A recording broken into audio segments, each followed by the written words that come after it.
Hello and welcome to Fast and Factual. My name is Utsaf Parekh and here are the top stories of the day.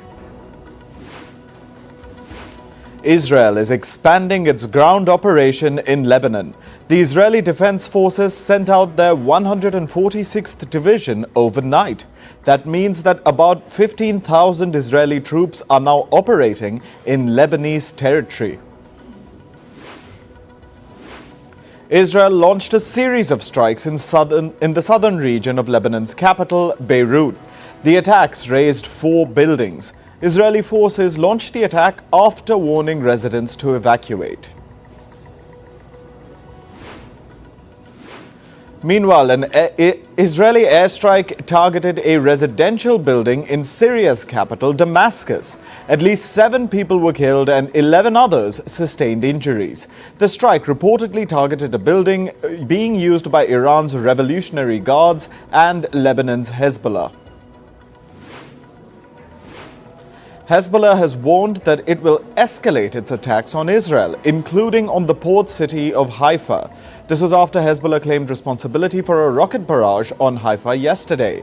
The Israeli military reported 85 projectiles being launched from Lebanon towards northern Israel. Israel's Prime Minister Benjamin Netanyahu has issued a warning to the Hezbollah leadership. He said that Lebanon could face destruction like Gaza. The IDF has ramped up its ground offensive against Hezbollah along the Lebanese coast. Netanyahu also told the people of Lebanon to free their country from Hezbollah. Israel's Defense Minister Yoav Gallant has postponed his visit to the United States. The delays Gallant's meeting with his American counterpart Lloyd Austin, which was scheduled for today. Israel's Prime Minister Benjamin Netanyahu reportedly asked Gallant to postpone that trip. Reports say that Netanyahu plans to speak with US President Joe Biden before Gallant goes to the US. The US says that Hezbollah's latest appeal for a ceasefire shows that the group is on the defensive. Hezbollah's deputy chief has extended support to Lebanon's efforts for a ceasefire. The US said that although it wanted Israel to degrade Hezbollah's capabilities, there must be a diplomatic solution to the conflict in Lebanon.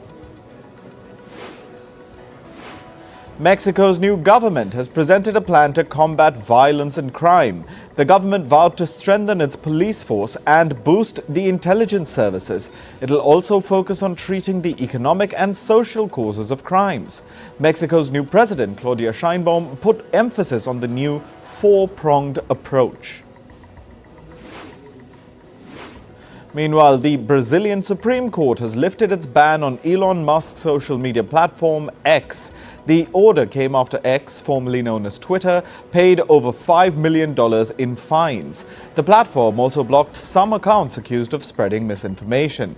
X was banned in Brazil in August for refusing to comply with earlier court orders. Colombia's President Gustavo Petro has been accused of overspending during his 2022 presidential campaign. Petro and some of his campaign members allegedly spent $880,000 above the official limit. Petro is currently being investigated by Colombia's election authority. He will face financial penalties if he's found to have breached campaign financing rules. France's new Prime Minister, Michel Barnier, survived a motion of no confidence on Tuesday. The motion failed after it received support from just 197 lawmakers. 289 votes were needed to oust Barnier's government. Japan's new Prime Minister, Shigeru Ishiba, dissolved the country's parliament today. This comes ahead of snap elections on October 7th. Ishiba called for new elections, aiming to strengthen his mandate. Ishiba replaced former Prime Minister Fumio Kishida in a bid to boost the ruling party's popularity. North Korea held a meeting of its Supreme People's Assembly on October 7th and 8th. The assembly amended the constitution to change the country's minimum working and voting ages. North Korea also named a new defense minister. The Association of Southeast Asian Nations, or ASEAN, began a key summit today. It's taking place in the country of Laos. The summit will focus on the civil war in Myanmar and also the ongoing disputes in the South China Sea. In climate news, residents in the U.S. state of Florida are bracing themselves for a dangerous Category 5 storm called Hurricane Milton. It's expected to make landfall today in the city of Tampa Bay. Over 1 million people have been asked to evacuate Florida's Gulf Coast. U.S. President Joe Biden has said that Milton could be one of the worst storms in 100 years. Meanwhile, Hurricane Milton swept through Mexico's Yucatan Peninsula. It brought gale-force winds and heavy rainfall with it. Several houses and roads were submerged in knee-deep water. However, there were no reports of any fatalities, only minor damages. The air quality in Bolivia's Santa Cruz city has dropped to extremely bad levels. This is due to devastating wildfires that are taking place across the country. Winds carried smoke into the city, causing a sharp decline in air quality. Santa Cruz residents have been advised to stay indoors and use masks. Operations at the Viru Viru International Airport also came to a standstill for several hours, as visibility dropped to 600 meters because of the smoke. The wildfires have burned over 10 million hectares of land so far this year.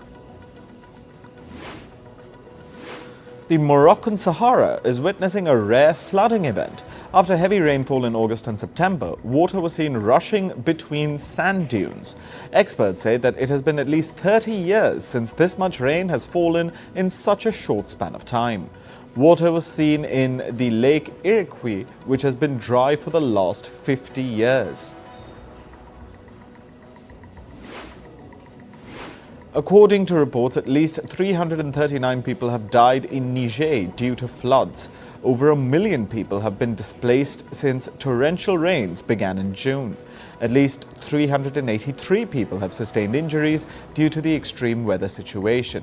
According to the National Meteorological Agency, some areas recorded up to 200% of their standard rainfall. A new report claims that carbon dioxide emissions from the energy sector might hit their peak this year and then slowly start declining. The report has been prepared by the Norway-based consultancy DNV. It notes that the world is increasingly heading towards a transition to renewable energy sources. This transition will help phase out the use of coal and oil. On to business and tech news. The Reserve Bank of India has decided to keep its interest rates unchanged. The RBI's Monetary Policy Committee has kept the rate at 6.5% for the 10th consecutive meeting. The central bank's governor, Shaktikanta Das, said that inflation has stabilized. However, he noted that they will need to be cautious about any future upsurge. Oil prices rose significantly after falling by over 4% yesterday. The global oil price benchmark, Brent crude, was trading at near $77.5 per barrel. Analysts say that oil prices had plunged due to several factors. The dip in oil came after reports emerged that Hezbollah wanted a ceasefire with Israel. Investors were also concerned that energy demand in China may remain below expectations. Meanwhile, the Chinese stock market snapped its gaining streak today. Mainland China's Shanghai Composite Index fell by over 5%. Investors were disappointed that Chinese officials did not announce a new stimulus package yesterday. China's National Development and Reform Commission said that the country is on track to hit its growth target despite pressures. Investors were hoping that the commission might unveil new measures to help revive consumer demand. Chinese electric automaker BYD expects to sell about 50,000 cars in Mexico this year. Speaking at an event in Monterrey, Mexico, the car maker's country head said that they hope to sell as many as 100,000 cars in the year 2025. He also mentioned that BYD plans to start building its first factory in Mexico by the end of this year. The latest round of talks between Boeing and its striking workers has also collapsed. The plane maker said that the workers' union is not seriously considering their new proposal. Boeing added that they haven't scheduled any further negotiations. About 33,000 of Boeing's U.S. factory workers have been on strike since last month. They're demanding a 40% pay rise over the next 4 years. Share prices of the Japanese retail firm Seven & i Holdings rose by as much as 10% today. This is after reports said that the 7-Eleven store owner has received a new takeover bid from Alimentation Couche-Tard. The Canadian grocery chain has raised its offer by 20% compared to the previous bid. Couche-Tard first approached Seven & i Holdings for a takeover last month. The offer was rejected by the Japanese convenience store chain. The U.S. Federal Aviation Administration is reportedly set to approve the launch of Starship 5, a mission of SpaceX. The fifth test flight of SpaceX's two-stage rocket launcher was delayed due to regulatory approvals. The company says it has been ready to launch since August. SpaceX CEO Elon Musk has criticized the FAA for the delay. Earlier, the aviation regulator suggested that SpaceX had failed to meet all licensing requirements. The U.S. Justice Department has proposed selling parts of Google's businesses to end its monopoly. The proposal was forwarded to a court. Earlier this year, the court found that Google maintains an illegal monopoly on online searches.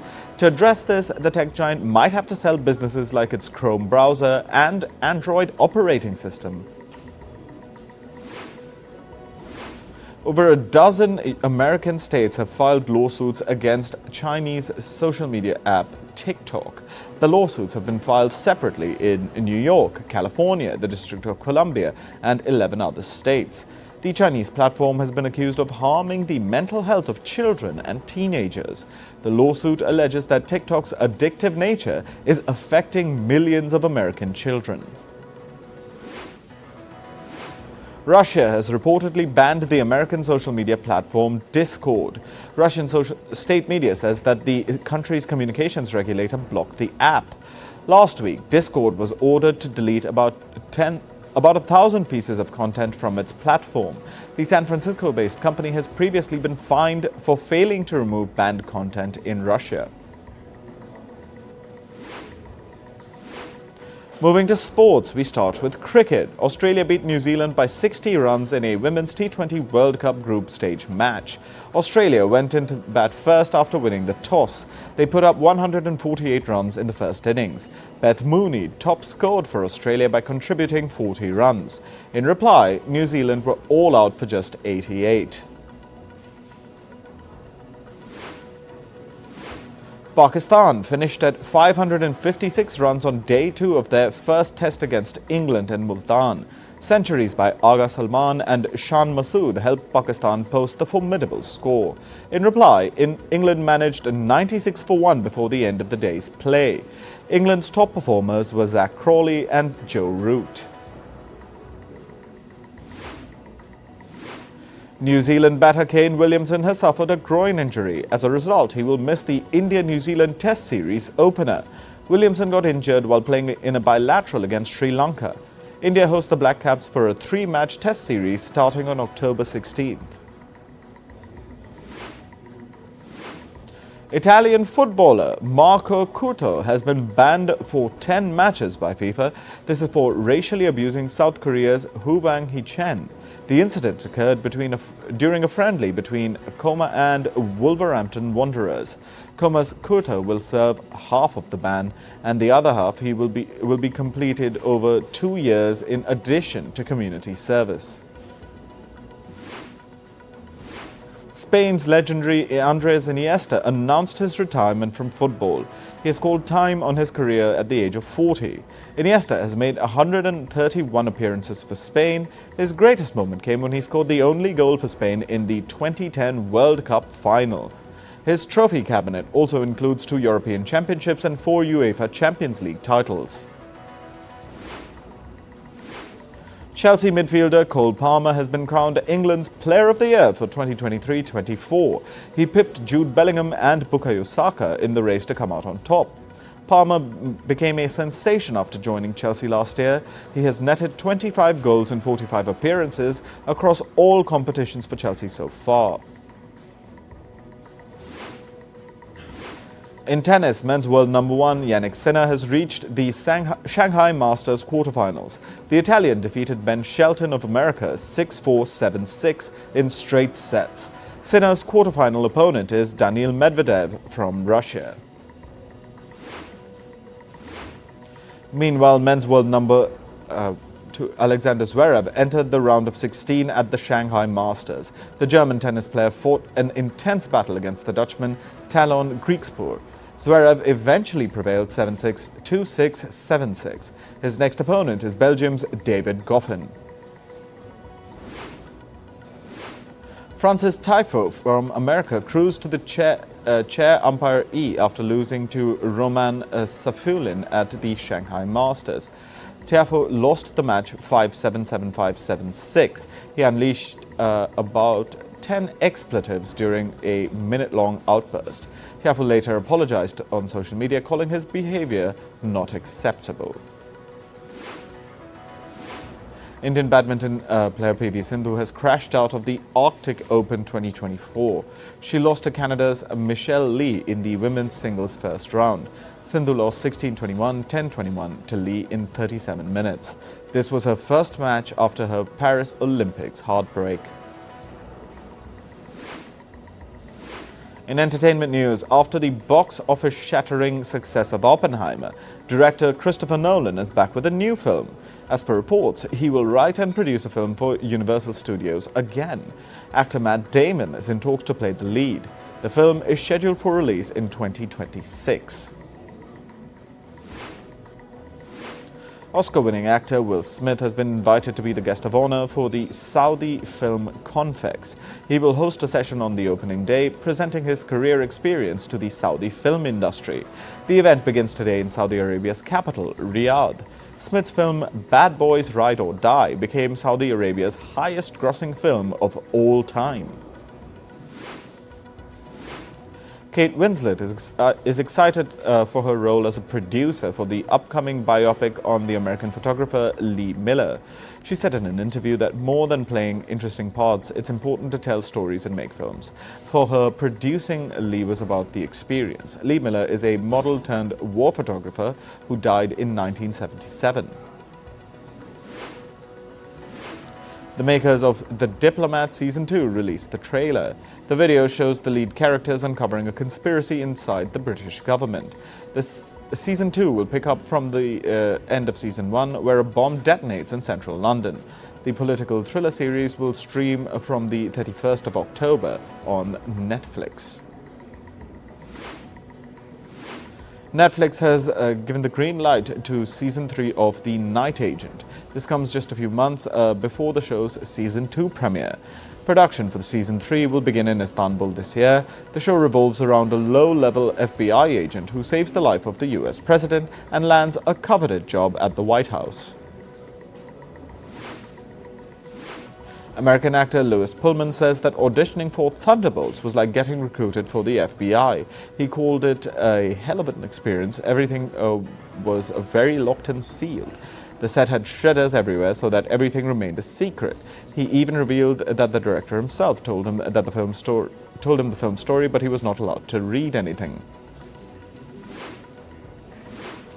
Universal Studios is turning the video game Shinobi into a film. It will be directed by Sam Hargrave. The arcade game, which debuted in 1987, follows a modern-day ninja who fights off evil. According to its makers, over 5 million copies of the game and its spin-offs have been sold globally. Singer Billie Eilish has decided to never talk about her sexuality or dating life. The 22-year-old singer said that her statements were blown into the biggest news of the whole world after she opened up about being attracted to women last year during an interview. American band Limp Bizkit has sued Universal Music for unpaid royalties. They allege that the group withheld at least $200 million. The band's lead, Fred Durst, says that the company never intended to pay them. They have a software which conceals the royalties of artists. The band feels that they are not the only ones who have suffered through this. Singer Justin Timberlake postponed his New Jersey concert yesterday, hours before the venue gates were scheduled to open. He took to social media and stated that due to an injury, he would not be able to perform. He added that the concert will be rescheduled to as soon as possible. Timberlake is currently on his The Forget Tomorrow World Tour.